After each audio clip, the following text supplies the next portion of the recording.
Hey everybody, I'm Sean Robinson. I'm Carson Grubaugh, and welcome to Living the Line Reacts. How you doing, Carson? I'm doing good today. How are you doing? I'm doing pretty well. Been thinking about old cartoonists, thinking about watching them draw, thinking about Charles Dana Gibson today because I'm very excited because Ozzy, the new Living the Line intern, is going to be working next week, and he's going to be scanning shit a shoot ton of Gibson work for the Gibson collection I'm planning. Where is all of this coming from? What are your sources? I'm curious. Well, Gibson got to supervise, he's one of the biggest artists in the world. So he got to supervise the actual publication of his books. And so there was a lot of oversized reproductions of his stuff that, his originals were huge. So when he was like slightly on the decline, uh, but still up there commercially, uh, supervised reprints of the majority of his book stuff. Mm. And so I've been digging through both the reprints and also the originals and comparing them and seeing the differences and basically working with that as opposed to the originals, which are unfortunately scattered to the wind. However, given the shrinkage and stuff like that that's going to be involved, I mean, it's going to look spectacular. I It's cannot it, wait. The I'm very excited about it. definitive Gibson. I mean, crossing my fingers. So, So I can tell you where one of the scattered Gibsons is at least. If anyone is in California and in the Central Valley, and you can take a trip to Stockton, California, and the Hagen Museum, they have I don't even know how many Leyendecker paintings there. They have pretty much all of his stuff that exists still, I think. amazing. His lover donated it all to them. They also have a um, Maxfield Parrish piece there, and then there's like this drawer that you pull out that has like ink drawings and stuff. There's a bunch of drawers, and you pull it out, and boom, there's a Charles Dana Gibson. And yeah, I mean it's big. It's like 20 something by 20 something at least. Yeah, it's the weirdest thing. It's like the fate of somebody who is one of the most popular and acclaimed artists of his time literally changed the culture with his drawing, and he's stuck in a box. You could pull it out and look at him. you know, all of his contemporaries get to be on the wall and and Well, get to pretty much tour. all the paintings are on the wall and Right. all the drawings are in these Yeah. drawers that come out. I mean, who knows why? I guess it's just cheaper that way, but it was total surprise. I didn't even know it was there. I just knew that they had rearranged. They finally brought all their line deckers out of storage. The reason I had gone to that museum like 25 years ago was to try and find this parish, and I never saw it there. And 15 years later, they rearranged the museum and took a bunch of stuff out of storage. And all of a sudden, it's like, oh my God, you have like 30 line deckers and a parish. And I mean, they have like line decker, like sketch paintings, like where he's planning and you can see the grid that he composed around and all kinds of cool shit. Yeah, Hagen Museum's per capita the most masterpieces I've ever seen in a museum. Very small museum. I would say, fuck, I don't even know, 40 masterpieces, 50 masterpieces in there. Anyways, off topic. Yeah. Well, the giant size of those Gibsons is the other reason that it's very, very difficult to get scans of his original art is Oh because, yeah. what are they going to do it in like six different pieces, even if they have a large flatbed scanner. But his work, especially in the later editions, is better reproduced than anybody else at the time. Printed to the highest technical expectations that they could have. So it's not it's nice. Let's say that I'm working on a historic manga series right now, doing just the technical side of it for another publisher, uh, and And it's it pretty just cool. and it just so happens that the person's stuff was reproduced really, really well for the time. And it's just an accident, right? He Yeah. was just popular enough that he could insist on a certain kind of paper and a certain kind of size and a certain kind of format. And yeah, I think about that a lot because Gibson is still going to look good.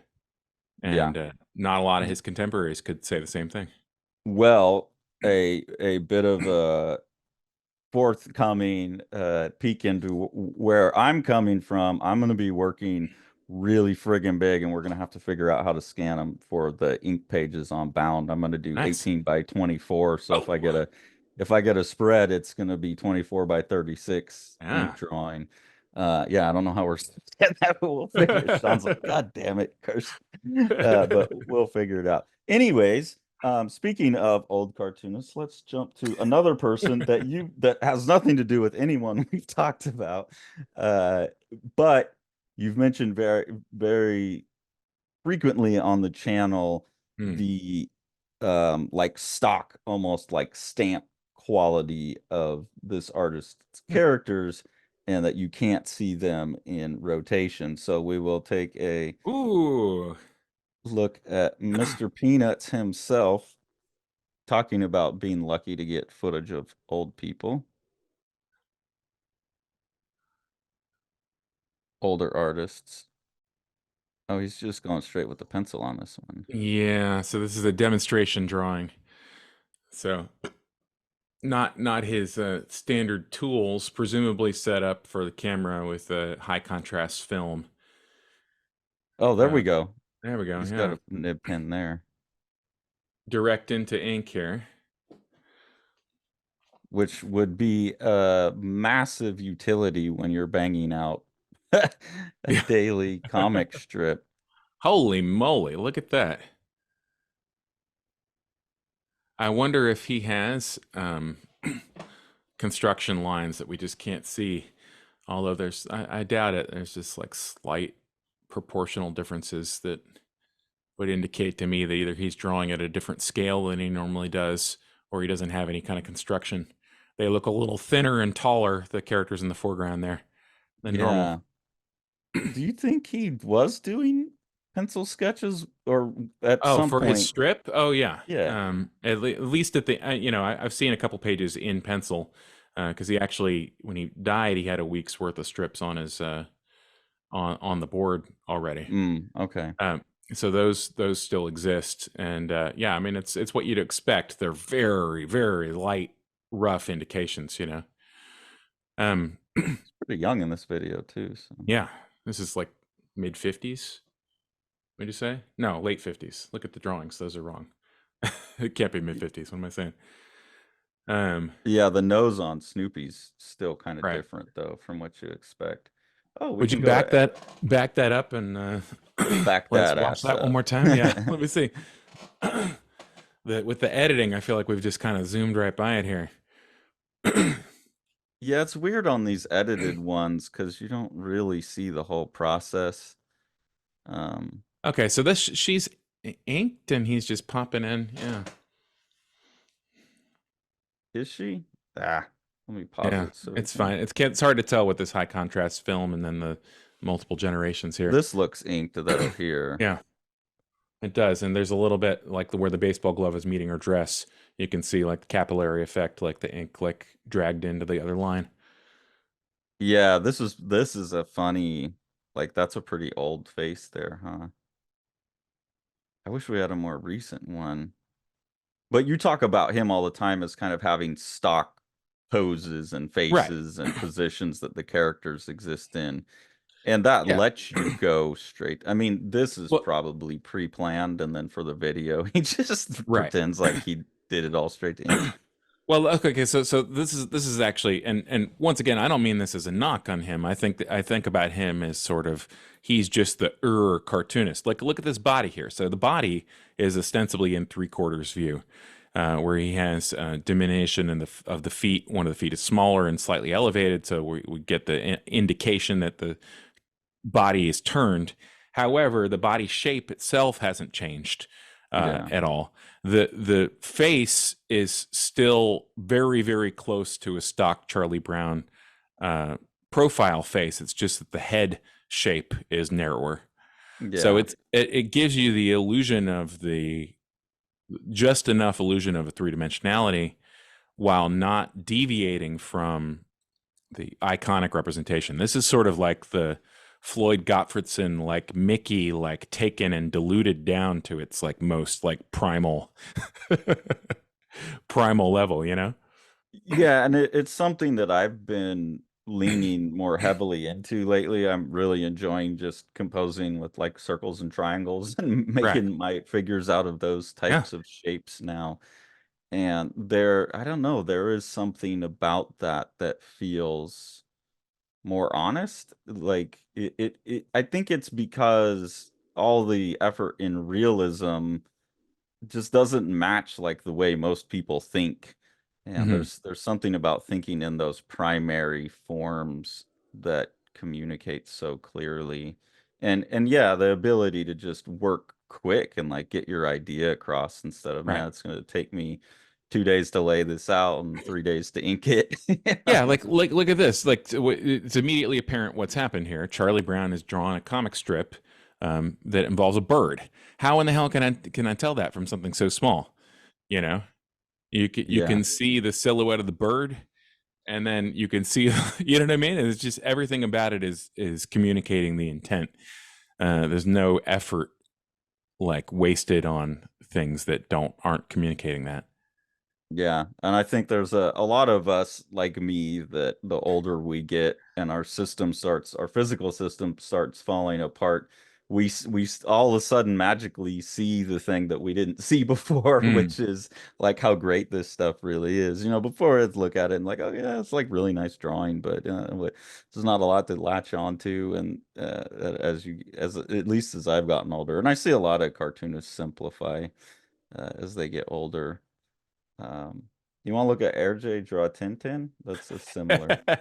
heck yes, yeah. Let's see it. We're just throwing things. Oh, it's one of these. Oh yeah. Well, so this is another fine example. I mean, I think that he's in the same universe here. You can imagine an alternative universe where the Peanuts production led Schultz to have an entire staff that would work on backgrounds and color and things like that for him.